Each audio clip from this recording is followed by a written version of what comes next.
Hello नमस्कार welcome everybody welcome to अवलोकन IAS. My name is Sudarshan Mishra. और आज हम लेक्चर में पढ़ेंगे पीटी 365 डॉक्यूमेंट में आगे। लास्ट लेक्चर में हमने जीईएसी डीएनए आरएनए के बीच का डिफरेंस, ठीक है, डीएनए आरएनए होता क्या है, ये सब हमने देखा था। ठीक है, आज शुरू करते हैं हम हेरिटेबल ह्यूमन जीनोम एडिटिंग से, और इसके बाद फिर फर्दर और इसके आगे के टॉपिक्स पे हम जाते चले जाएंगे। ठीक, तो शुरू करते हैं। सबसे पहले जानेंगे कि हेरिटेबल ह्यूमन जीनोम एडिटिंग होता क्या है और ये न्यूज में क्यों है। तो देखो, ये न्यूज में इसलिए क्योंकि साउथ अफ्रीका दुनिया का पहला देश बन गया है जो हेरिटेबल ह्यूमन जीनोम एडिटिंग को अलाउ करता है। अब HHGE यानी हेरिटेबल ह्यूमन जीनोम एडिटिंग होता क्या है। तो देखो, ये एक एडिटिंग टेक्निक है जैसे जिसमें सोमैटिक सेल एडिटिंग के अपोजिट, जो सिर्फ एक इंसान के डीएनए को बदलता है, यानी सोमैटिक सेल एडिटिंग जो है वो इंसान के डीएनए को बदलता है, उसके अपोजिट में HHGE का इफेक्ट फ्यूचर जनरेशन तक जाता है। ये जर्मलाइन सेल्स, स्पर्म, एग्स या एम्ब्रियोज में जेनेटिक चेंजेस इंट्रोड्यूस करता है जो आगे की जनरेशन तक इनहेरिट होते रहते हैं। ठीक है। अच्छा, ये जर्मलाइन सेल्स क्या होते हैं, सोमैटिक सेल क्या होते हैं, तो देखो मोटा मोटी समझो कि सोमैटिक सेल्स होते हैं जो आपके बॉडी के स्ट्रक्चरल डेवलपमेंट के लिए रिस्पॉन्सिबल होते हैं, और जर्मलाइन सेल्स रिप्रोडक्टिव सेल्स होते हैं। रिप्रोडक्टिव सेल्स कौन हुए, जैसे स्पर्म्स हुए, एग्स हुए, एम्ब्रियोज हुए, ये सब जर्मलाइन सेल्स कहलाएंगे। ठीक है। और सोमैटिक सेल्स जो आपके स्ट्रक्चरल डेवलपमेंट के लिए रिस्पॉन्सिबल हैं। स्ट्रक्चरल डेवलपमेंट जैसे स्किन का डेवलपमेंट हुआ, आपका कान का, बॉडी के और ऑर्गन्स का, और उसका फिर लिवर का, स्प्लीन का, हार्ट का, इन सब का डेवलपमेंट के लिए रिस्पॉन्सिबल है। नॉन रिप्रोडक्टिव सेल्स के लिए जो के डेवलपमेंट के लिए रिस्पॉन्सिबल है वो सोमैटिक सेल्स होते हैं। ठीक है। तो HHG ये होता है, यही होता है कि सोमैटिक सेल के एडिटिंग के अपोजिट, जो इंसान के सिर्फ डीएनए को बदलता है, उसके अपोजिट में ये जर्मलाइन सेल्स में जेनेटिक चेंजेस इंट्रोड्यूस करते हैं, ताकि जो चेंजेस इंट्रोड्यूस किए गए हैं वो आगे की जनरेशन तक इनहेरिट होते रहे। ठीक। तो HHG ये हो गया। अब इसमें हम जानेंगे इसके पोटेंशियल एप्लीकेशंस क्या है, मतलब इनके फायदे क्या हैं। तो देखो, सबसे पहला फायदा, इसका सब बड़ा फायदा कि डिजीज प्रिवेंशन में ये हेल्प करता है। ठीक है। जैसे सिकल सेल एनीमिया जैसे जेनेटिक डिसऑर्डर्स को प्रिवेंट करने के लिए इसका यूज हो सकता है। फिर असिस्टेड रिप्रोडक्शन में इनका यूज है। जैसे IVF, इन वेट्रो फर्टिलाइजेशन जैसे रिप्रोडक्टिव टेक्नोलॉजीज को इम्प्रूव करने में ये हेल्प करता है। ठीक। उसके बाद में फिर इसके कंसर्न्स क्या क्या हैं। फायदे तो ये हैं, लेकिन कंसर्न्स हैं इसके कि जेनेटिक चेंजेस म्यूटेशनल चेंज होते हैं, अगर गलती हो गई तो फ्यूचर के जनरेशन तक इम्पैक्ट चला जाएगा। ठीक है। फिर डिजाइनर बेबीज का डर भी रहेगा, ये इंटेलिजेंस, फिजिकल ट्रेट्स, एबिलिटी को आर्टिफिशियली मॉडिफाई करने का रास्ता खोल सकता है, जो एथिकल कंसर्न्स रेज करेंगे बाद में।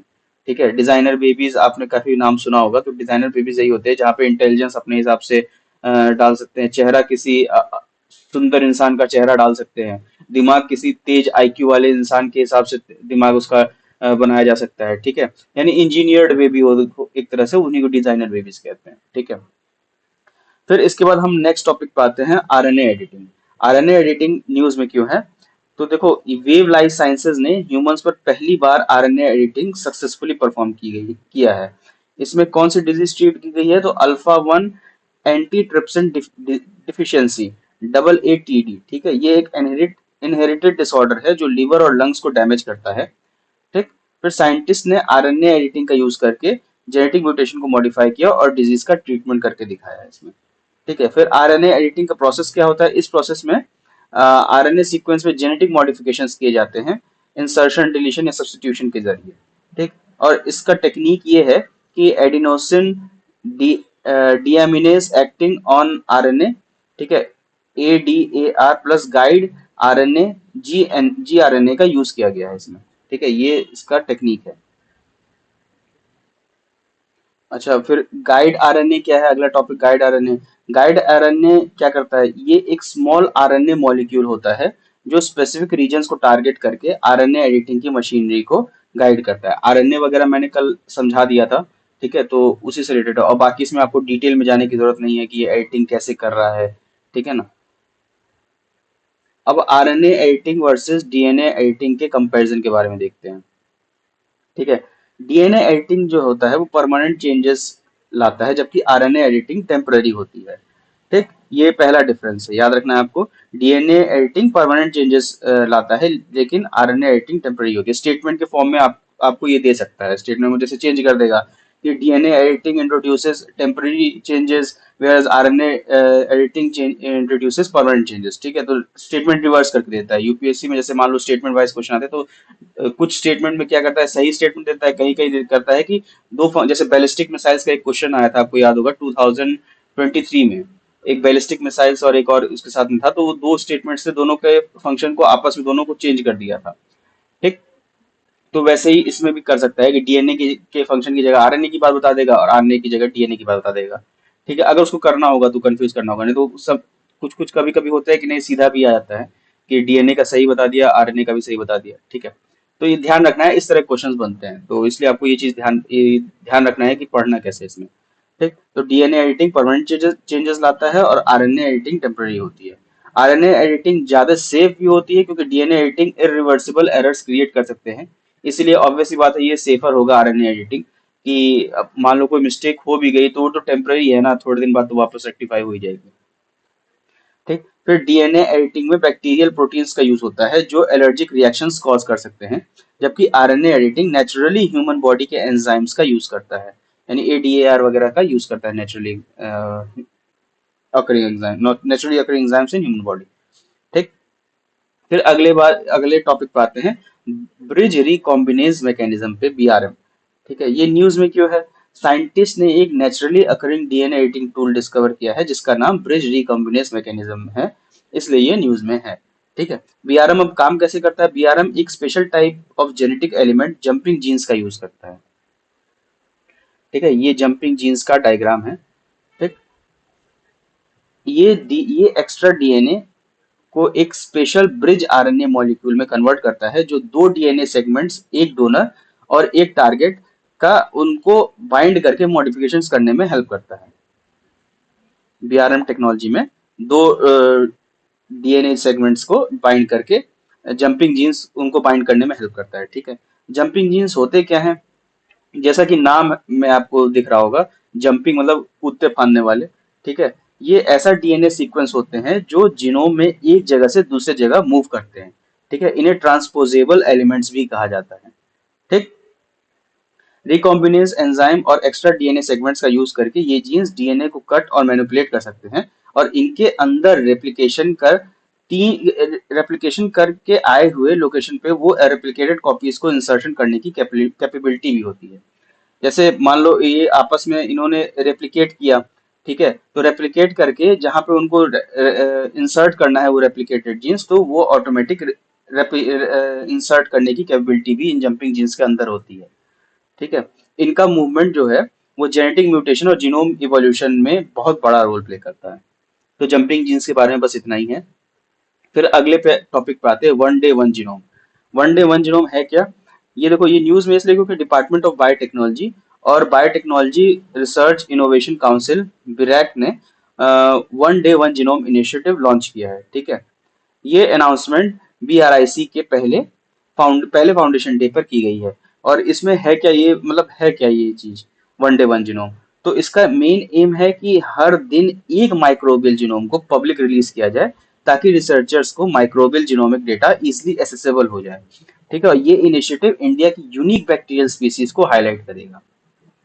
ठीक है, इसके बाद में फिर about microbial genomics. Microbial genomics है क्या? ये देखो, ये एक साइंटिफिक फील्ड है जो माइक्रो ऑर्गेनिजम्स के कंप्लीट जेनेटिक मटेरियल को स्टडी करती है। इसका मेन फोकस होता है कि माइक्रोब्स का स्ट्रक्चर, फंक्शन और उसके इवोल्यूशन को समझना, और माइक्रोब्स का दूसरे ऑर्गेनिजम्स के साथ इंटरेक्शन कैसे होता है ये भी एनालाइज करना।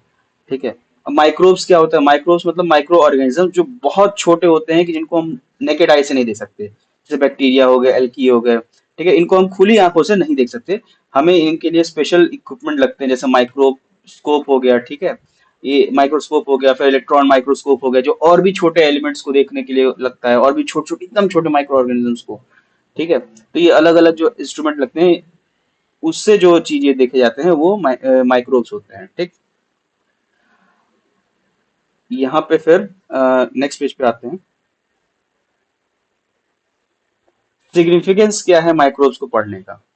ठीक है, माइक्रोब्स को पढ़ने का सबसे बड़ा सिग्निफिकेंस है ह्यूमन हेल्थ पर, क्योंकि ये इससे हम ये समझ पाएंगे कि कैसे कोई बैक्टीरिया या वायरस बीमारी फैलाता है, ये समझना इंपॉर्टेंट है ताकि हम इससे उसका इलाज आसानी से खोज सकें, ठीक है, ढंग से कर सके। जैसे माइकोबैक्टीरियम ट्यूबरक्लोसिस टीबी का जीनोम सीक्वेंसिंग किया जाता है ताकि ड्रग रेजिस्टेंट स्ट्रेन्स का पता लगाया जा सके। और जो लोग द हिंदू पढ़ते हैं उसमें देखते होंगे टीबी के बारे में आए दिन कोई ना कोई आर्टिकल छपा रहता है, उसके बारे में कुछ ना कुछ इन्फॉर्मेशन दी हुई रहती है, ठीक है। तो वो माइक्रो ऑर्गेनिजम्स के बारे में पढ़ के ही पता चलता है, ठीक। फिर दूसरा उसका फिर एप्लीकेशन है माइक्रोब्स पढ़ने का कि बायोटेक्नोलॉजी में एडवांसमेंट, माइक्रोब्स का यूज बायोफ्यूल प्रोडक्शन करने के लिए या बायो मैन्युफैक्चरिंग में होता है, ठीक है। जैसे थर्ड जनरेशन बायोफ्यूल्स होते हैं, बायोडीजल वगैरह जो बनती है एल्गे से, ठीक है। First generation biofuel first generation biodiesel है, सेकंड जनरेशन बायोडीजल है, थर्ड जनरेशन, फोर्थ जनरेशन, ठीक है। तो ये थर्ड जनरेशन जो बायोडीजल है एल्गी वगैरह से जो बनता है, ठीक है, तो उसमें माइक्रोब्स का पढ़ना ही जरूरी हुआ, क्योंकि माइक्रोब्स के बारे में नहीं पढ़ते तो हमें पता कैसे चलता कि वो they can be use as a fuel, मतलब फ्यूल की तरह उनको यूज किया जा सकता है, ठीक है। और सस्टेनेबल इको फ्रेंडली ऑप्शंस भी प्रोवाइड कर सकते हैं माइक्रोब्स, ये हमें पता तभी चला जब हम माइक्रोब्स के बारे में पढ़ते हैं, ठीक। फिर अगला इनका पोटेंशियल यूज है एनवायरमेंट सस्टेनेबिलिटी में। पोल्यूशन कंट्रोल में माइक्रोब्स का बहुत बड़ा योगदान हो सकता है। जैसे एक माइक्रोब है आइडियोनेला साकिनेसिस, ये एक ऐसा एंजाइम प्रोड्यूस करती है, आइडियोनेला, ये देखो यहाँ पे, आइडियोनेला साकिनेसिस एक ऐसा एंजाइम प्रोड्यूस करती है जो पीईटी प्लास्टिक को तोड़कर रीयूजेबल मोनोमर्स में कन्वर्ट करती है, ठीक है। फिर अगला एक और इसका पोटेंशियल यूज है एग्रीकल्चर में। एग्रीकल्चर रिसाइकलिंग में जिस nutrient fixation, nitrogen fixation, nutrient recycling, ठीक है, सॉइल फर्टिलिटी मेंटेन करने के लिए, ठीक। तो इन सब में अच्छा खासा यूज है माइक्रोब्स को की स्टडी का, ठीक। तो ये इसके सिग्निफिकेंस हो गया, सिग्निफिकेंस ऑफ स्टडिंग माइक्रोब्स। फिर अगले टॉपिक पे हम आते हैं रिकॉम्बिनेंट प्रोटीन्स पे। रिकॉम्बिनेंट प्रोटीन्स क्या होते हैं, मोटा मोटी समझो तो ये आर्टिफिशियली क्रिएटेड प्रोटीन्स होते हैं, ठीक है।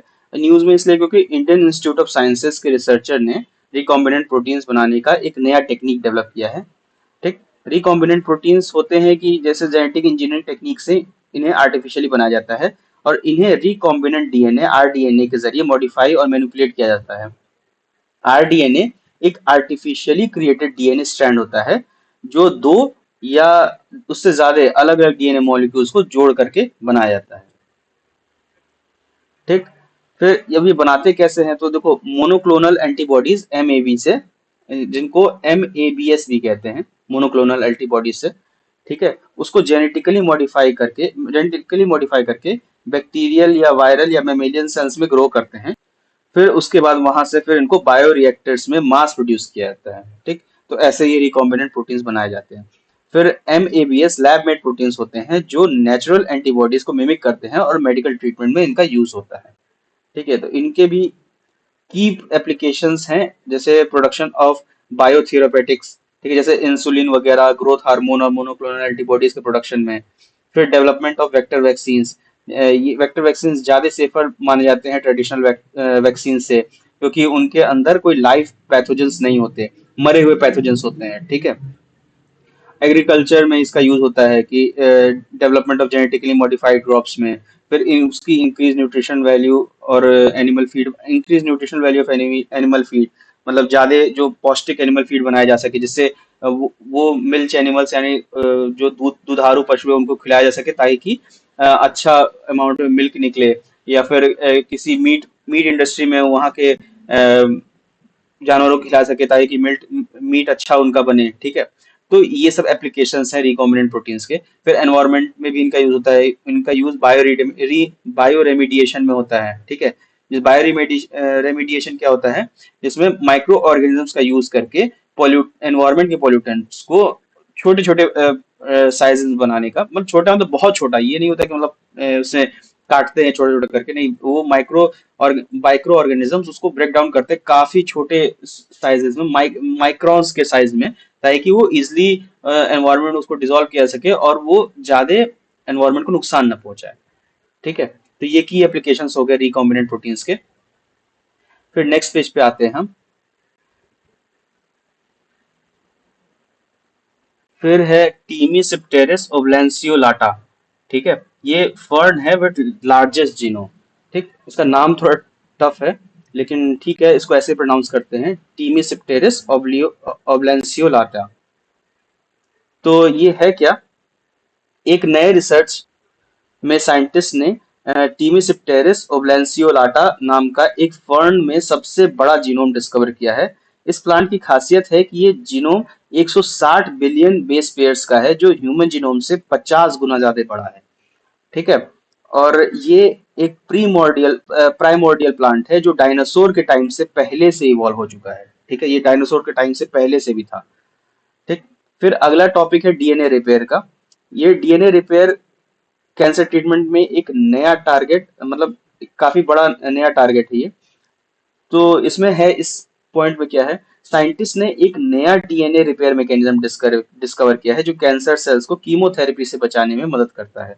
कीमोथेरेपी आपको पता है, जिनको कैंसर होता है उनको ये नॉर्मली दिया जाता है कीमोथेरेपी, ताकि जहाँ पे उनके वो कैंसेरियस सेल हो, तो उनका केमिकल ट्रीटमेंट हो सके और उनको वहीं खत्म किया जा सके। ठीक है, काफी पेनफुल प्रोसेस होता है ये। तो कीमोथेरेपी बता दिया मैंने, तो अब ये समझो कि कैंसर और डीएनए रिपेयर का संबंध क्या होता है। कैंसर सेल्स TDP1 एंजाइम, जिसको ट्रायोसिल डीएनए फॉस्फियोडाइस्टेरेस 1 का यूज करके डीएनए रिपेयर कर लेते हैं, और कीमोथेरेपी ड्रग्स का इफेक्ट कम हो जाता है। ठीक है। टीडीपी वन एक इसेंशियल एंजाइम है, जो डैमेज्ड डीएनए बेसिस को रिमूव करके जेनेटिक स्टेबिलिटी बनाए रखती है। ठीक है। डीएनए रिपेयर होता क्या है, ये एक बायोलॉजिकल मैकेनिज्म है जो डीएनए की इंटीग्रिटी को मेंटेन रखता है, और ये प्रोकार्योटिक और यूकार्योटिक ऑर्गेनिजम्स दोनों में ही होता है। ठीक है, डीएनए रिपेयर। फिर इसके आगे आते हैं plant genome editing tool, ISDRA 2 TNPB। ठीक है, ये एक नया प्लांट जीनोम एडिटिंग टूल है। ठीक है, ICAR ने एक miniature genome editing tool develop किया है, जिसे ये पूरा नाम कहते हैं ISDRA 2 TNPB। ठीक। टीएनपीबी प्रोटीन्स, ये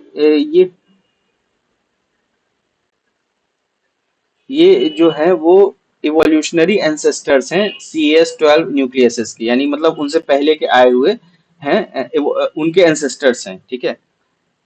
Cas9 भी एक, जैसे Cas9 क्रिस्पर का एक प्रोटीन था, मैंने आपको फर्स्ट लेक्चर में बताया था, वैसे Cas12 भी एक प्रोटीन ही होता है। ये टीएनपीवी प्रोटीन जो है, वो बैक्टीरिया डीनोकोकस रेडियोडुरेंस से डिराइव किया गया है, जो एक्सट्रीम एनवायरमेंटल कंडीशन सर्वाइव कर सकता है। नाम थोड़े टिपिकल हो सकते हैं, थोड़ा आपको याद रखने में भी डिफिकल्टी हो सकती है, लेकिन कोई बात नहीं, आप एक इसको जब रिवाइज करोगे ना 2-3 बार, तो ये ऑटोमेटिकली आपको समझ में आ जाएगा और अपने दिमाग में घुस जाएगा। ठीक है, वैसे भी इतने टिपिकल नाम है, तो यूपीएससी इससे क्वेश्चन बहुत टफ नहीं बनाएगा, थोड़ा आसानी बनाएगा इससे, जिससे आप आराम से कर सको। ठीक है, क्योंकि उसका मेन काम आपको नाम मेमोराइज कराना नहीं है। तो नाम अगर मेमोराइज नहीं भी होते हैं, आपको उसके फंक्शंस याद हैं, और किसी तरह इसमें आपको शॉर्टकट इसके करके किसी तरह फंक्शंस याद हो जाते हैं, तो वही काफी है। ठीक है, नाम उतना रट्टा मारने की जरूरत नहीं है। जो ज्यादा जरूरी नाम है वो मैं बता दूंगा कि ये ज्यादा जरूरी है, इसको आप मेमोराइज कर ही लो। ठीक है। तो ये भी जंपिंग जीन्स की फैमिली से बिलोंग करता है। जंपिंग जीन्स, जैसे मैंने अभी थोड़ी देर पहले समझाया था, कि जैसा वो कूदते रहते हैं इधर से उधर, और फिर क्या कहते हैं, जहाँ पे वो रेप्लिकेट करने की भी उनकी एक कैपेसिटी होती है, जहाँ वो अपने आप को रेप्लिकेट कर लेते हैं, रेप्लिकेट करके फिर वापस इंसर्ट कर जाते हैं जहाँ रेप्लिकेटेड जीन्स की जरूरत होती है। ठीक है, तो उसी की फैमिली से ये भी बिलोंग करते हैं, जंपिंग जीन्स की फैमिली से। ठीक है। तो इसका इंपॉर्टेंस क्या है, ये जीनोम के यूनिक रीजन्स को टारगेट कर सकते हैं, जो Cas9 और Cas12 टारगेट नहीं कर सकता है। ठीक है, ये फ्यूजन प्रोटीन्स बनाने में भी हेल्प करते हैं, जो अलग अलग जीन्स को कंबाइन करके एक नए प्रोटीन्स बनाता है। ये फ्यूजन एक तरह का फ्यूजन प्रोटीन है, चिमेरिक प्रोटीन। ठीक। फिर इसके बाद हम आते हैं एक्सोसोम्स पे। एक्सोसोम्स ये न्यूज में क्यों है, क्योंकि कोलंबिया यूनिवर्सिटी के साइंटिस्ट ने एक exosome based gene editing platform develop किया है, जिसे सेफ ईएक्सओ कैस कहा जाता है। ठीक है, एक्सोसोम्स होते क्या हैं, ये नेचुरली अकरिंग वेसिकल्स होते हैं, जो जीन एडिटिंग और ड्रग डिलीवरी के लिए मॉडिफाई किए जा सकते हैं, एक्सोसोम्स। ठीक है। एक्सोसोम्स मेम्ब्रेन एनक्लोज्ड वेसिकल्स होते हैं, जो एक्स्ट्रा सेलुलर स्पेस में रिलीज होते हैं, और मेडिसिन डिलीवरी के नए तरीके ये हो सकते हैं। ठीक। तो यहाँ पे ये वाला पोर्शन आपका खत्म हो जाता है। फिर नेक्स्ट टॉपिक पे आते हैं हम, जीन थेरेपी पे। तो जीन थेरेपी है क्या? जीन थेरेपी एक टेक्निक है जो जीन्स का यूज करके डिजीजेस को ट्रीट, प्रिवेंट या क्योर करती है। इस प्रोसेस में एक नॉर्मल जीन को इंसर्ट किया जाता है ताकि एबनॉर्मल डिजीज कॉजिंग जीन को रिप्लेस किया जा सके। ठीक है, इसके लिए प्लाज्मिड डीएनए जैसी जेनेटिक टूल का इस्तेमाल होता है। अच्छा, अब जीन थेरेपी के कितने टाइप्स होते हैं? तो दो तरह के होते हैं जीन थेरेपी। एक होती है जर्मलाइन जीन थेरेपी, एक होती है somatic cell gene therapy. Germline gene therapy में क्या होता है कि एग या स्पर्म सेल्स के जीन्स को मॉडिफाई किया जाता है, और सोमैटिक सेल जीन थेरेपी में क्या होता है कि इसमें बॉडी के नॉर्मल सोमैटिक सेल्स को मॉडिफाई किया जाता है, जिसमें जेनेटिक डिजीजेस का ट्रीटमेंट होता है। ठीक है, इसके एप्लीकेशन क्या है, मतलब यूजेस कहाँ कहाँ है? तो देखो, इनहेरिटेड डिजीज जैसे सिकल सेल डिजीज हुआ, हीमोफीलिया हुआ, ठीक है, उसके ट्रीटमेंट में इसका इस्तेमाल होता है। और एक्वायर्ड डिजीज में भी, जैसे ल्यूकीमिया हुआ, ब्लड कैंसर वगैरह, सबका इसके क्योर में भी। ठीक, तो और जीन थेरेपी का मेन एम है कि जेनेटिकली डिफेक्टिव सेल्स को सही करना और लाइफ थ्रेटनिंग डिजीजेस को लॉन्ग टर्म में ट्रीटमेंट प्रोवाइड करना। ठीक है, तो ये इसका मोटा मोटी एम होता है जीन थेरेपी का। फिर हम नेक्स्ट टॉपिक पे आते हैं, chimeric antigen receptor CAR T cell therapy. ये इंपॉर्टेंट है, तो इसको आप लोग ध्यान से पढ़ेंगे। ठीक है, इस पे क्वेश्चन आने के चांसेस हैं। Chimeric antigen receptor CAR T cell therapy. ठीक है, पहले जानेंगे न्यूज में है क्यों। तो देखो, भारत का first home grown gene therapy next car T cell therapy को प्रेसिडेंट ऑफ इंडिया ने लॉन्च किया है। ठीक है, नेक्स्ट सी कार 19, कार मतलब वो वाला कार मत समझना जिसपे घूमते हैं। ठीक है, ये अलग है, कार मतलब चिमेरिक एंटीजन रिसेप्टर ये। और इसको बना नेक्स्ट कार 19 बनाया किसने? इन आईआईटी बॉम्बे के ने डेवलप किया इसको। ठीक है, और ये कैंसर ट्रीटमेंट के लिए एक नए तरीके का इम्यूनोथेरेपी अप्रोच है। अब कार टी सेल थेरेपी है क्या, इस पे ये जानते हैं। इस थेरेपी में टी सेल्स यानी व्हाइट ब्लड सेल्स को मॉडिफाई किया जाता है ताकि वो कैंसर सेल्स को मार सके। टी सेल्स क्या होते हैं कि एक स्पेशल टाइप के इम्यून सेल्स होते हैं जो साइटोटॉक्सिक होते हैं, यानी बैक्टीरिया या कैंसर सेल्स को डिस्ट्रॉय करने के लिए, मतलब इनके अंदर वो एबिलिटी होती है। फिर कार क्या होता है? CAR, chimeric antigen receptor. ये एक मैन मेड रिसेप्टर होता है जो टी सेल्स को कैंसर सेल्स पे अटैक करने में हेल्प करता है। ठीक है, अब वर्किंग देख लेते हैं कार टी सेल थेरेपी की। इसमें पहले पेशेंट के टी सेल्स को रिमूव किया जाता है। ठीक है, फिर टी सेल्स को लैब में जेनेटिक मॉडिफिकेशन के जरिए कार टी सेल्स बनाया जाता है। ठीक है, और उनको वहीं लैब में फिर ग्रो किया जाता है। फिर मॉडिफाइड कार टी सेल्स जो होते हैं वो पेशेंट के अंदर इन्फ्यूज किए जाते हैं। ठीक है, ये टी सेल्स कैंसर सेल्स पे अटैक करते हैं और उनको डिस्ट्रॉय कर देते हैं। तो ये इसकी वर्किंग हो गई। ठीक है ना, देखो, अटैक करके डिस्ट्रॉय करते हैं। तो ये वर्किंग हुई कार्टी सेल्स की। ठीक है, इसके एडवांटेजेस पे अब आते हैं। अच्छा, इस थेरेपी को लिविंग ड्रग थेरेपी भी कहते हैं। तो याद रखना, हो सकता है ऐसे भी क्वेश्चन पूछ सकता है कि which of the following is termed as living drug. ठीक है, उसमें तीन चार का नाम दे सकता है, हो सकता है इसका ही नाम दे दे आपको, जो आईआईटी बॉम्बे ने बनाया है नेक्स्ट कार 19 का ही नाम दे दे कि इसको इसका नाम दे दे, या फिर कार्टी सेल थेरेपी का नाम दे दे। ठीक है, तो आपको वही टिक करके आना है। इनको कार्टी सेल थेरेपी को लिविंग ड्रग भी कहते हैं इस थेरेपी को। ठीक है, तो अब बेनिफिट्स पे आते हैं। तो लिविंग ड्रग की तरह ये काम करता है, यानी long term cancer treatment provide करता है, और इसमें फास्ट रिकवरी होती है। ठीक है, और टारगेटेड ट्रीटमेंट ऑफर होती है। और इसकी चैलेंजेस क्या हैं, लिमिटेशंस? ये हर एक कैंसर टाइप के लिए काम नहीं करता है। नर्वस सिस्टम पे इसके नेगेटिव इफेक्ट्स या इन्फेक्शन होने का रिस्क होता है। ठीक, तो ये इसके चैलेंजेस हो गए। अब इसके बाद फिर नेक्स्ट टॉपिक पे आते हैं हम, स्टेम सेल्स पे। स्टेम सेल्स न्यूज में क्यों है? ये एक टाइप 1 डायबिटिक पेशेंट को स्टेम सेल थेरेपी से के ट्रीटमेंट से ट्रीट किया गया, जिसमें उसके खुद के बॉडी सेल्स को रीप्रोग्राम करके ट्रांसप्लांट किया गया था। ठीक है, इसमें क्या गया, इसमें एलोजेनिक स्टेम सेल ट्रांसप्लांटेशन किया गया। इस प्रोसेस में दूसरे इंसान के स्टेम सेल्स का यूज किया जाता है। और टाइप 1 डायबिटीज, अब उसके बाद में फिर जिस पेशेंट के ऊपर किया गया वो टाइप 1 डायबिटिक थी। टाइप 1 डायबिटीज क्या होता है, इसमें ये होता है कि पेनक्रियाज इनफ इंसुलिन नहीं बनाता, मतलब इंसुलिन बनाता ही नहीं है, सॉरी, इनफ क्या, बनाता ही नहीं है, क्योंकि बॉडी का जो इम्यून सिस्टम होता है वो आइलेट सेल्स जो इंसुलिन बनाने के लिए इंसुलिन बनाने का काम जिनका है, जो कि पेनक्रियाज में मौजूद होते हैं। ठीक है, वो सेल्स डिस्ट्रॉय कर देते हैं, और डिस्ट्रॉय होता है वो बॉडी के इम्यून सिस्टम की वजह से ही, बॉडी की इम्यून सिस्टम उस सेल पे अटैक करते हैं जिससे वो सेल डिस्ट्रॉय होता है, और जिससे इंसुलिन पैदा करने की क्षमता बॉडी की हमेशा के लिए खत्म हो जाती है जब तक ट्रीटमेंट ना किया जाए। ठीक है, तब तक के लिए खत्म हो जाती है, और फिर उस अवस्था को टाइप 1 डायबिटीज कहते हैं। ठीक है, और टाइप 2 डायबिटीज क्या होती है? डायबिटीज दो तरह की होती है, एक टाइप 1 डायबिटीज होती है, एक टाइप 2 डायबिटीज होती है। ठीक है, जिनके घर में डायबिटिक पेशेंट्स होंगे उनको तो पता होगा, जिनके घर में नहीं है, बहुत अच्छी बात है, नहीं है, भगवान ना करे कभी हो आपके घर में। लेकिन तो आप समझो टाइप 2 डायबिटीज क्या होता है। टाइप 2 डायबिटीज ये होता है कि जब इंसुलिन एकदम कम ही बनता है, मतलब बॉडी बहुत कम बना रही है, क्योंकि जो आइलेट सेल्स होते हैं काफी वीक हो जाते हैं। ठीक है, तो इसीलिए उस समय बोला जाता है कि शुगर कम खाओ, ताकि उस पे लोड कम पड़े आपके आइलेट सेल्स पे, और जब टाइप 2 डायबिटिक रहता है तो शुगर ना खाओ या कम खाओ, एकदम कम खाओ, नेगेटिव मतलब जीरो के बराबर।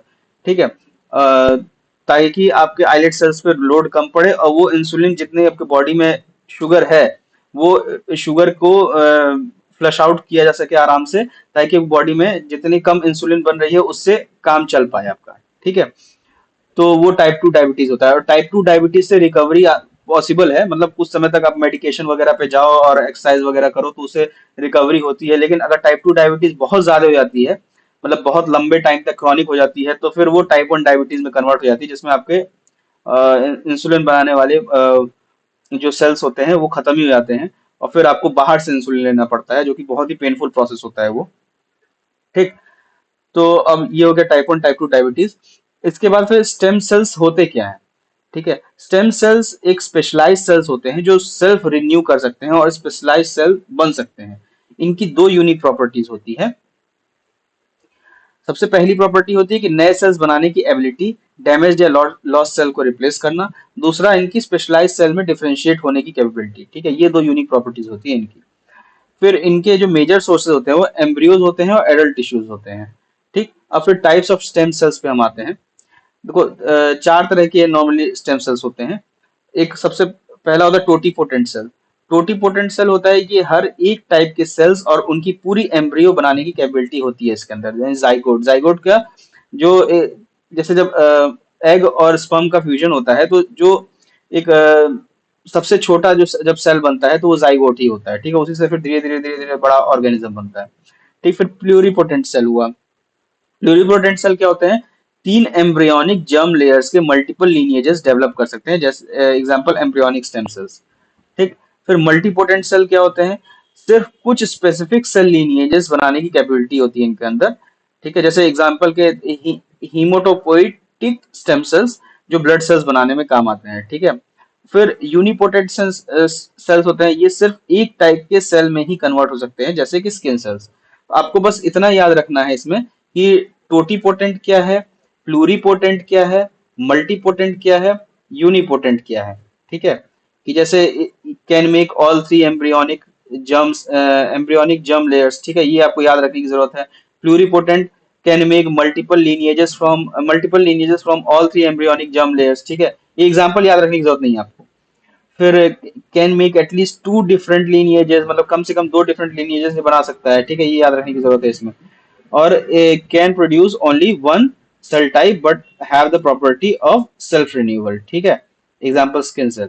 तो इसमें बस ये आपको याद रखने की जरूरत है, यानी चार तरह के होते हैं स्टेम सेल्स, और उनके कैपेबिलिटी क्या क्या होती है, बस इससे ज्यादा कोई इसमें याद करने की जरूरत नहीं है। ठीक, और इसके बाद हम आते हैं ऑर्गन ऑन चिप ओओसी टेक्नोलॉजी पे। ये क्या है? ऑर्गन ऑन चिप टेक्नोलॉजी जो है को bio organ on chip technology जो है वो बायो ई3, यानी बायोटेक्नोलॉजी फॉर इकोनॉमी, एनवायरनमेंट और एम्प्लॉयमेंट पॉलिसी के अंडर में प्रमोट किया गया है। ठीक है, अब ये टेक्नोलॉजी क्या होती है वो देखते हैं। ये एक माइक्रो स्केल सिस्टम है जो ह्यूमन बॉडी का एनवायरनमेंट मिमिक करता है। 3D कल्चर सिस्टम का यूज करता है, जो ह्यूमन ऑर्गन्स और डिजीज को एक पेट्री डिश में रिक्रिएट करने में हेल्प करता है। पेट्री डिश क्या होता है? एक तरह का, जो साइंस साइड से होंगे उनको पता होगा, उन्होंने 9th 10th में या 11th 12th में भी यूज किया होगा पेट्री डिश अपने केमिस्ट्री लैब में या बायोलॉजी लैब में। पेट्री डिश होता है एक तरह से, मतलब प्लेट नुमा स्ट्रक्चर होता है शीशे का। ठीक है, छोटा सा प्लेट टाइप का समझो उसको, मतलब लेमन लैंग्वेज से जो प्लेट तरह का होता है, प्लेट ही होता है वो। ठीक, तो उसमें रख करके 3D कल्चर सिस्टम का यूज करके, ठीक है, ह्यूमन ऑर्गन्स और उसके डिजीज को रख करके उसको एक तरह सिमुलेशन क्रिएट किया जाता है कि मिमिक होता है उसमें ह्यूमन बॉडी एनवायरनमेंट का। ठीक है, फिर सेल्स के बिहेवियर और मूवमेंट को कंट्रोल करने के लिए चैनल्स, चैम्बर्स और मेम्ब्रेन्स का यूज होता है इसमें। ठीक, तो ये हो गया आपका ऑर्गन ऑन चिप टेक्नोलॉजी। मतलब एक तरह से इसका मोटा मोटी यही समझो कि ये माइक्रो स्केल सिस्टम है ह्यूमन बॉडी एनवायरनमेंट को मिमिक करने के लिए, उनके तरह का। ठीक, उनके तरह का एनवायरनमेंट जनरेट करने के लिए, ह्यूमन मेड एनवायरनमेंट। ठीक है, एक तो नेचुरल बॉडी जैसा आपका चल रहा है उसी तरह का बाहर में, बॉडी के बाहर में कुछ ऐसे कैसा एनवायरनमेंट बनाना है जिसमें लगे कि हाँ यहाँ पे इंसान की बॉडी के अंदर ऐसा काम चल रहा है, वैसे ही इंसान की बॉडी के बाहर वाला भी काम चल रहा है। ठीक है, तो यही समझो, बस मिमिकिंग का काम है इसमें, और ऑर्गन ऑन चिप।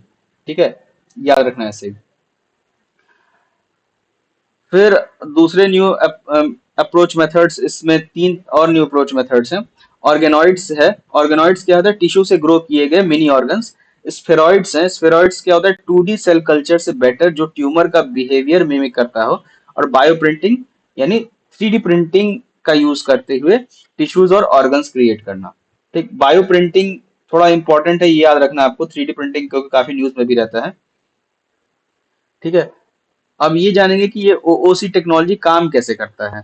सेल, इसमें क्या होता है कि सेल्स को एक चिप पे ग्रो किया जाता है जिसमें पॉलीमर्स का यूज होता है। ठीक, और ब्लड फ्लो, ऑक्सीजन डिलीवरी और न्यूट्रिएंट्स का सिमुलेशन किया जाता है जो रियल टिश्यूज को मिमिक करता है। जैसे इंसान की बॉडी में ब्लड फ्लो होता है, ऑक्सीजन डिलीवरी होती है, आप सांस लेते हो तो ऑक्सीजन डिलीवरी होती है। ठीक है, और न्यूट्रिएंट्स वगैरह मिलते हैं जो खाना वाना खाते हो तो उससे। ठीक है, तो वैसा ही एक टिश्यू बना करके वो सेम एनवायरनमेंट मिमिक किया जाता है। ठीक है, और मिनिएचर बायोलॉजिकल ऑर्गन जैसे लंग्स हुए, हार्ट हुए, एक्सेट्रा, ये चिप साइज डिवाइस पे बनाए जाते हैं। ठीक, बनाने की टेक्नोलॉजी आपको बताई दी है, तीन तरह की टेक्नोलॉजी है, सबसे बनते हैं। ठीक, इसके एडवांटेजेस क्या है? इतनी मेहनत कर रहे हैं, क्यों कर रहे हैं भाई? कुछ तो एडवांटेज होगा तभी तो कर रहे हैं। तो सबसे बड़ा एडवांटेज है इसका कि प्रिसीजन थेरापेटिक्स में इसकी हेल्प मिलती है। मतलब अगर रिसर्चर्स वगैरह टेस्ट कर सकते हैं कि जैसे कोई ड्रग्स वगैरह हो, उस ड्रग्स मतलब वो वाला ड्रग्स नहीं, दवाई। ठीक है, ड्रग्स वगैरह क्या इफेक्ट डालेंगे किसी बॉडी पे। ठीक है, जैसे नॉर्मली आप देखो तो कोई भी अगर मार्केट में कोई दवाई नहीं आती है तो उसका सबसे पहले टेस्टिंग होती है, तो क्लिनिकल ट्रायल वगैरह होते हैं जिसमें कुछ इंडिविजुअल्स वॉलंटियर करते हैं कि हाँ हम अपने ऊपर ड्रग टेस्टिंग करने देंगे। जैसे आपको याद होगा कोविड के टाइम में जब वैक्सीन आई थी तो कुछ क्लिनिकल ट्रायल्स के लिए कुछ लोगों को, वॉलंटियर्स को आमंत्रित किया गया था। तो वैसे ही उस वो सब अब ना करना पड़े। वो क्या कहते हैं, किसी इंसान के ऊपर कोई दवाई का इस्तेमाल करने से पहले, मतलब उसको ये आर्टिफिशियल एनवायरनमेंट में ही ऐसे चेक किया जा सके। ठीक है, कि क्या इंसानों पे क्या इफेक्ट पड़ेगा एक्चुअल इंसान पे यूज किए बगैर। ठीक है, तो प्रिसीजन थेरापेटिक्स में सबसे बड़ा इसका यूज रहेगा ओओसी का। फिर दूसरा इसका सिमुलेशन में यूज रहेगा कि ह्यूमन ऑर्गन के स्ट्रक्चर और फंक्शन को रेप्लिकेट करना पॉसिबल हो पाएगा, जिससे ह्यूमन ट्रांस जैसे ऑर्गन ट्रांसप्लांट वगैरह सब में इसमें भी काफी हेल्प मिल सकती है। ठीक, फिर कॉम्प्लेक्स ऑर्गन इंटरेक्शंस वगैरह, मल्टीपल ऑर्गन मॉडल्स को एक साथ लिंक करके किया जा सकता है, देखा जा सकता है कि क्या क्या बनेगा क्या नहीं बनेगा। ठीक, और ये चौथा इसका एडवांटेज है कि एक एनिमल टेस्टिंग का अल्टरनेटिव हो सकता है। जैसे कि नॉर्मली अब कोई भी दवाई, जैसे कोविड को भी तो उसको पहले एनिमल्स पे टेस्ट किया गया था, आपको याद हो अगर आपने, एक मूवी भी आई थी वैक्सीन बनाने की, वैक्सीन वॉर करके, तो उसमें दिखाया गया था कि पहले जानवरों पे टेस्टिंग होती है, जानवरों में पहले लैब रैट्स पे टेस्टिंग होती है, फिर मंकीज पे टेस्टिंग होती है, मंकीज के बाद फिर क्या कहते हैं, फिर इंसानों पे टेस्टिंग होती है। ठीक है, तो वो जानवरों पे भी ना टेस्टिंग हो, तो ये एथिकल अल्टरनेटिव के तौर पे ये इमर्ज कर सकता है अगर ये सक्सेसफुल हुआ तो। ठीक है, तो अब देखते हैं कि इंडिया में इसका क्या फ्यूचर, इंडिया में मतलब इसके रिगार्डिंग क्या किया गया है। तो देखो, सबसे पहले new drugs and clinical trial rules 2019 को इस टेक्नोलॉजी को एक लीगल फ्रेमवर्क दिया गया ताकि ऑर्गन ऑन चिप टेक्नोलॉजी को फर्दर यूज किया सके, मतलब परमिट मिल सके। ठीक, फिर जिनोम इंडिया प्रोजेक्ट में 10,000 जिनोम का एक बड़ा डेटाबेस बनाया जा रहा है। ठीक, और 2020 में ये डिपार्टमेंट ऑफ बायोटेक्नोलॉजी द्वारा लॉन्च किया गया था। ठीक, फिर Indian biological data centre first national repository है लाइफ साइंस डेटा का, ये भी फैसिलिटेट करेगा डेटाबेस रिसर्चर्स को ताकि ऑर्गन ऑन चिप टेक्नोलॉजी का यूज और फिजिबल हो सके इंडिया में। फिर आते हैं फिनोम इंडिया प्रोजेक्ट पे। फिनोम इंडिया प्रोजेक्ट क्या है? सीएसआईआर ने फिनोम इंडिया प्रोजेक्ट लॉन्च किया है जो एक कॉम्प्रिहेंसिव फिनोटाइपिक डेटा बनाता है, बनाने का एम रखता है।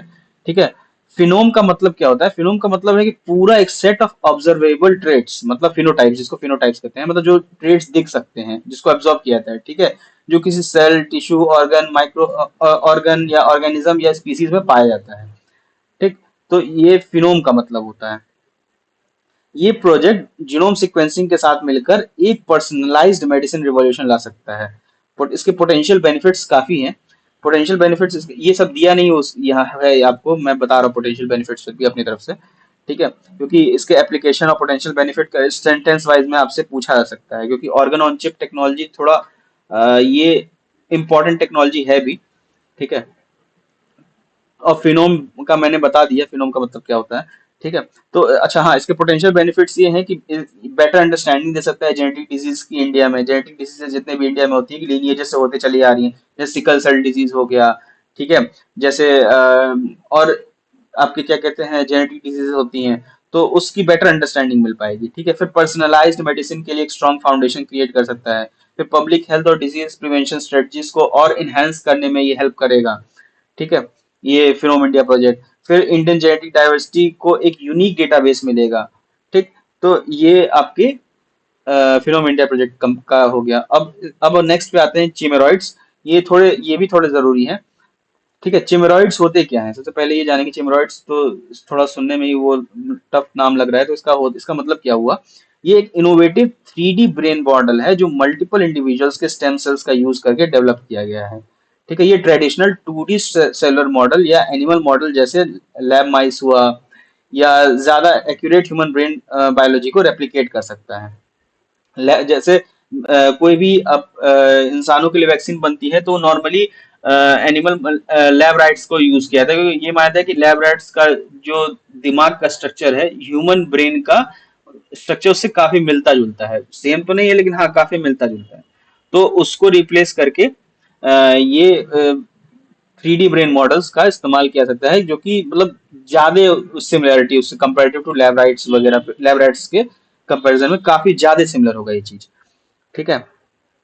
तो साइंटिस्ट ने पहली बार सक्सेसफुली एक 3D ब्रेन मॉडल ग्रो कर लिया है, चिमेरॉइड, जिसको चिमेरॉइड्स कहते हैं, ठीक है। चिमेरॉइड्स उसी 3D ब्रेन मॉडल का नाम है। अच्छा, और इसके फ्यूचर प्रोस्पेक्ट्स हैं कि जैसे मान लो अगर ये मॉडल सक्सेसफुल हो जाता है तो ह्यूमन ब्रेन रिसर्च में एक नया एडवांस लेवल पे ये पहुंच सकता है, और medicine delivery successful medicine testing वगैरह इन सब पे तो होगा ही, लेकिन ह्यूमन ब्रेन रिसर्च के लिए भी एक एडवांस लेवल तक पहुंचा सकते हैं। जैसे ब्रेन में कई सारी प्रॉब्लम्स होती है कि बहुत सारे लोगों को न्यूरो प्रॉब्लम्स होती हैं, जैसे अल्जाइमर डिजीज वगैरह हुआ, तो उस सब का भी रिसर्च में काफी ज्यादा हेल्प मिलेगा, ठीक है। फिर नेक्स्ट टॉपिक पे आते हैं, माइटोकॉन्ड्रिया। थोड़ा लेक्चर लंबा होगा, कोई बात नहीं, ये टॉपिक हम खत्म करके ही आज छोड़ेंगे, ठीक है। माइटोकॉन्ड्रिया न्यूज में क्यों है? देखो, एक मीम आया था कुछ साल पहले कि आप लोगों ने पढ़ा भी होगा बचपन से, माइटोकॉन्ड्रिया को बोले तो सीधे एक ही चीज शब्द से निकलता है, power house of the cell, ठीक है। तो माइटोकॉन्ड्रिया इस power house of the cell तो माना ही जाता है, और ये न्यूज में क्यों है ये आज हम देखते हैं, ठीक है। रिसर्चर्स ने माइटोकॉन्ड्रियल डायनेमिक्स का स्टडी किया है ताकि पार्किंसन डिजीज के ट्रीटमेंट को डेवलप किया सके, ठीक है, इसलिए ये न्यूज में है। और पार्किंसंस डिजीज होता क्या है? पार्किंसन एक न्यूरो डिजेनरेटिव डिजीज होती है जो ब्रेन सेल्स के डेथ की वजह वजह से होती है, ठीक है। इसमें ब्रेन सेल्स का डेथ होने लगता है धीरे धीरे, और लोग अ, उसमें भूलने से हल्का हल्का फुल्का भूलने से लग जाते हैं, धीरे धीरे भूलते भूलते भूलते काफी ज्यादा चीजें भूल जाते हैं, ठीक है।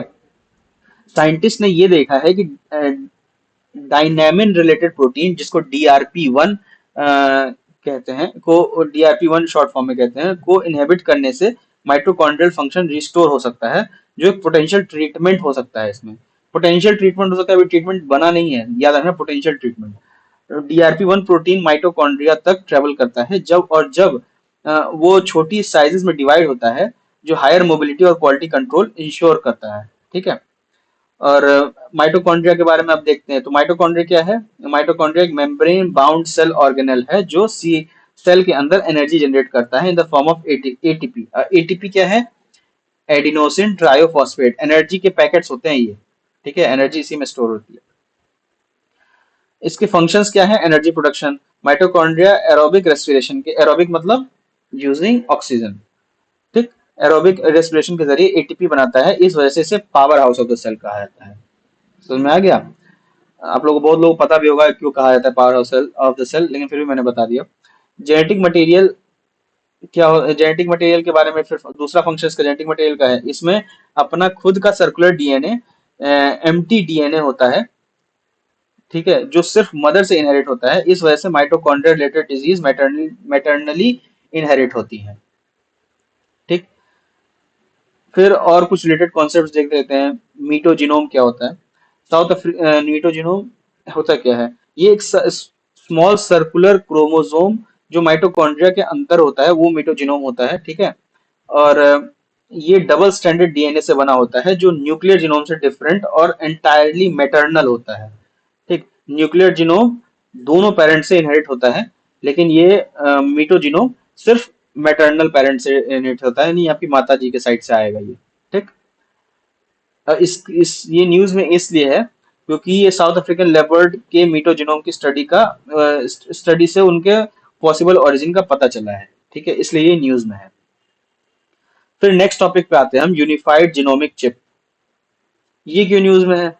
प्राइम मिनिस्टर ने यूनिफाइड जिनोमिक चिप और एक इंडिजीनियस सेक्स सॉर्टेड सीमेन टेक्नोलॉजी लॉन्च किया है, जो इंडियन लाइव स्टॉक्स को बेनिफिट करेगा।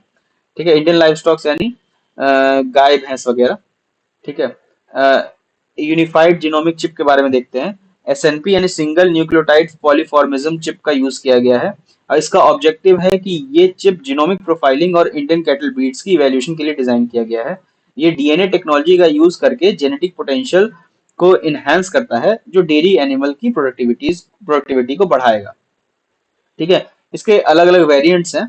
एक है गौ चिप, जैसे नाम से ही पता चल रहा है, गौ फॉर क्या कहते हैं, कैटल के लिए, मतलब जो काउज वगैरह हुई ये सब के लिए। महिष चिप, नाम से ही पता चल रहा है, बफेलो के लिए। महिष को बफेलो को हिंदी में भैंस कहते हैं, और कुछ रीजनल लैंग्वेजेस में इसको महिष भी कहते हैं, और हिंदी में भी महिष कहीं कहीं कहा जाता है। ठीक है। फिर ये डेवलप किसके द्वारा किया गया है? डेवलप किया गया है डिपार्टमेंट ऑफ एनिमल हस्बेंड्री, ठीक है, ministry, department of animal husbandry and dairying, और ministry of animal husbandry dairying and fisheries के अंतर्गत में जो आता है। ठीक है। अब अबाउट सिंगल न्यूक्लियोटाइड पॉलीमॉर्फिज्म्स के बारे में देखते हैं, एसएनपीज। ठीक है, ये क्या होता है? एसएनपी एक डीएनए सीक्वेंस वेरिएशन है, जिसमें एक सिंगल न्यूक्लियोटाइड रेफरेंस सीक्वेंस से डिफरेंट होता है। ठीक है। जैसे एक एसएनपी में गुआनिन जी की जगह थाइमीन टी आ सकता है। ये जेनेटिक वेरिएशन के मोस्ट कॉमन टाइप्स में से एक है, और बायोलॉजिकल मार्कर्स यानी बायोमार्कर्स की तरह एक्ट कर सकता है, जो डिजीज एसोसिएटेड जीन्स लोकेट करने में हेल्प करता है। ठीक है। अब सेक्स सॉर्टेड सीमेन टेक्नोलॉजी क्या होती है, ये भी देखते हैं। सेक्स सॉर्टेड सीमेन टेक्नोलॉजी ये जेंडर सेलेक्टेड सीमेन होता है, जो आर्टिफिशियल इंसेमिनेशन के लिए यूज किया जा सकता है। ठीक। आर्टिफिशियल इंसेमिनेशन, यहाँ शॉर्ट फॉर्म एआई का लिखा है। ठीक है, एआई वो वाला एआई मत समझना, आर्टिफिशियल इंटेलिजेंस वाला। ठीक है। ये टेक्नोलॉजी 90% एक्यूरेसी के साथ सिर्फ फीमेल काव्स को जन्म देना इंश्योर करती है, ताकि नॉर्मल सीमेन में 50-50%, इसमें क्या होता है, नॉर्मल सीमेन में 50-50% मेल और फीमेल का रेशियो होता है, लेकिन इसमें एक्यूरेसी इसकी कितनी होती है कि 90% फीमेल काव्स, ताकि ज्यादा से ज्यादा मेल प्रोडक्शन में हेल्प हो।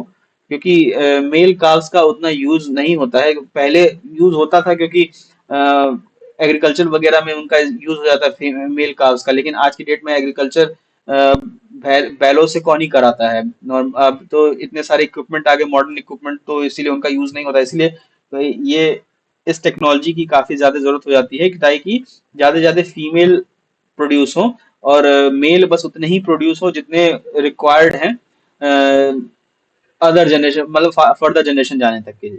ठीक है। और इसका डेवलपमेंट जो हुआ है, NDDB national dairy development board ने indigenous sex sorted semen technology को डेवलप किया है। ठीक।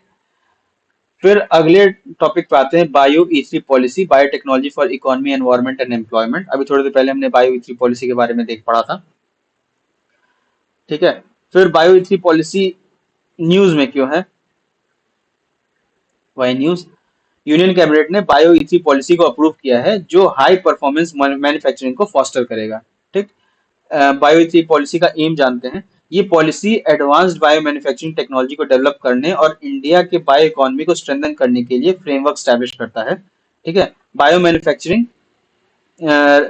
बायो मैन्युफैक्चरिंग क्या होती है? इसमें इंजीनियर्ड माइक्रोबियल प्लांट और एनिमल इंक्लूडिंग ह्यूमन सेल्स का यूज किया जाता है ताकि high quality bio waste products बनाए जा सके। ठीक। इसकी इम्प्लीमेंटेशन एजेंसी कौन सी है? Department of biotechnology. ठीक, ये याद रखना, इसमें कंफ्यूजन करते हैं, इसमें ये आपको गलत दे करके सेंटेंस बदल देंगे। Bio three policy is implemented by ministry of agriculture डाल देंगे। ठीक है, तो ये याद रखना आपको। या फिर कोई ऐसी मिनिस्ट्री डाल देंगे जहां पे environment, ministry of environment forest and climate change डाल देंगे, या मिनिस्ट्री ऑफ फाइनेंस डाल देंगे। ठीक है, तो ये याद रखना, बायो इथी पॉलिसी नाम तो भले है biotechnology for economy environment and employment, लेकिन ये इम्प्लीमेंटेशन की एजेंसी है डिपार्टमेंट ऑफ बायोटेक्नोलॉजी। ठीक है। अच्छा, बायोटेक्नोलॉजी, डिपार्टमेंट बायोटेक्नोलॉजी किसके अंदर काम करता है, ये आप कमेंट करके बताओ मुझे। ठीक। फिर इसके की टारगेट क्या है? 2030 तक 300 बिलियन बायो इकोनॉमी को अचीव करना, $300 बिलियन की। ठीक है, बायो इकोनॉमी का मतलब होता है कि बायोलॉजिकल रिसोर्सेज का यूज करके और कंजर्वेशन, ताकि सस्टेनेबल प्रोडक्ट और सर्विसेज प्रोड्यूस किए, प्रोवाइड किया सके। ठीक। फिर इसके सेलिएंट फीचर्स क्या क्या है? ये R&D और एंटरप्रेन्योरशिप को सपोर्ट करेगा। सबसे पहला तो ये है, अक्रॉस 6 थीमेटिक सेक्टर्स। ठीक है, 6 थीमेटिक सेक्टर्स कौन कौन से हैं? Bio based chemical and enzymes, देखो यहाँ पे दिया है, बायो बेस्ड केमिकल एंजाइम्स। फिर functional foods and smart protein, फिर प्रिसीजन बायोथेरापेटिक्स, फिर क्लाइमेट रेजिलिएंट एग्रीकल्चर, ये काफी न्यूज में भी रहता है आपके, क्लाइमेट रेजिलिएंट एग्रीकल्चर। फिर कार्बन कैप्चर एंड यूटिलाइजेशन, ये भी काफी न्यूज में रहता है, तो इससे रिलेटेड क्वेश्चन आने के चांसेस हैं। और यूपीएससी हर अल्टरनेट ईयर में कार्बन कैप्चर यूटिलाइजेशन सवाल पूछता है, अगर आपने पीवाईक्यूज पढ़ा होगा अभी तक तो देखा ही होगा एनवायरनमेंट में। फिर futuristic marine and space research. ठीक है, ये थोड़ा जरूरी होता है क्योंकि डीप सी में वगैरह में काफी ज्यादा चल रहा है, तो ये सेक्टर थोड़ा इंपॉर्टेंट हो जाता है। ठीक, ये 3 सेक्टर ज्यादा जरूरी हैं। तो ये थीमेटिक सेक्टर्स हैं बायो मैन्युफैक्चरिंग के। ठीक है। फिर 6 थीमेटिक सेक्टर्स बता दिया मैंने। उसके बाद में फिर आते हैं अगले रिलेटेड न्यूज पे, बायोटेक्नोलॉजी बायोराइट स्कीम पे। Biotechnology research innovation and entrepreneurship development भी इम्प्रूव हुई है, जो सर्कुलर बायो इकोनॉमी को प्रमोट करेगी। ठीक है। अब बायोराइड अबाउट बायोराइड स्कीम भी देख लेते हैं थोड़ा। इसका नोडल डिपार्टमेंट है department of biotechnology, ministry of science and technology. ठीक है, ये दो हैं। फिर 3 कंपोनेंट्स इसके हैं। इट कंबाइंस 2 एग्जिस्टिंग स्कीम, यानी 2 एग्जिस्टिंग स्कीम्स को कंबाइन करके एक नए थर्ड कंपोनेंट के साथ ये बायोराइट स्कीम बनाई गई है। सबसे पहला, 2 existing biotechnology research and development. ठीक, पहला कंपोनेंट इसका ये हो गया। दूसरा कंपोनेंट है industrial entrepreneurship and development, I&ED। फिर bio manufacturing and bio foundry, B&B। ठीक है, ये 3 इसके कंपोनेंट हैं। फिर अदर इंपॉर्टेंट न्यूज में आते हैं, एंडोसिम्बायोटिक थ्योरी। एंडोसिम्बायोटिक थ्योरी ये न्यूज में क्यों है? रिसर्चर्स ने नाइट्रोप्लास्ट नाम का एक नया ऑर्गेनेल डिस्कवर किया है, जो मरीन एल्गी बारूडोस बारूडोस्फेरा बिगेओली में नाइट्रोजन फिक्स कर सकता है। ठीक है, इसकी की फाइंडिंग्स क्या है? पहले माना जाता था कि नाइट्रोजन फिक्सेशन सिर्फ बैक्टीरिया और आर्किया में होती है, लेकिन दो बैक्टीरिया आपको याद होगा, नाइट्रोजन फिक्सिंग बैक्टीरिया, एनसीईआरटी में दिया हुआ है 2 बैक्टीरिया का नाम। वो ध्यान पे है तो आप कमेंट में लिखो कौन से 2 बैक्टीरियाज हैं जो नाइट्रोजन फिक्सेशन में काम करते हैं। ठीक है, सिर्फ बैक्टीरिया और आर्किया में होती है, लेकिन ये एल्गी पहला यूकारियोट है जो नाइट्रोजन फिक्स कर सकता है। ठीक है, ये एल्गी का नाम है मरीन एल्गी बारूडोसाफेरा बिगियोल बिगेलोई। ठीक है, दैट कैन फिक्स नाइट्रोजन। ये याद रखना है आपको नाम।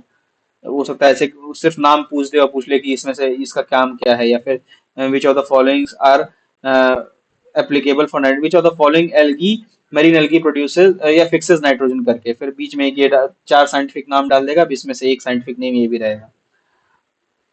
तो ये नाम याद रख लेना क्योंकि ये थोड़ा जरूरी चीज है। ठीक, तो अब जानते हैं कि एंडोसिम्बायोटिक थ्योरी है क्या। ये थ्योरी कहती है कि कुछ यूकारियोटिक सेल ऑर्गेनेल्स जैसे माइटोकॉन्ड्रिया हुए, प्लास्टिड्स हुए, फ्री लिविंग प्रोकारियोट से इवॉल्व हुए हैं। ठीक है, इस थ्योरी में ये कहा गया है कि यूकारियोटिक सेल्स फ्री लिविंग कुछ कुछ यूकारियोटिक सेल्स फ्री लिविंग प्रोकारियोट से इवॉल्व हुए हैं।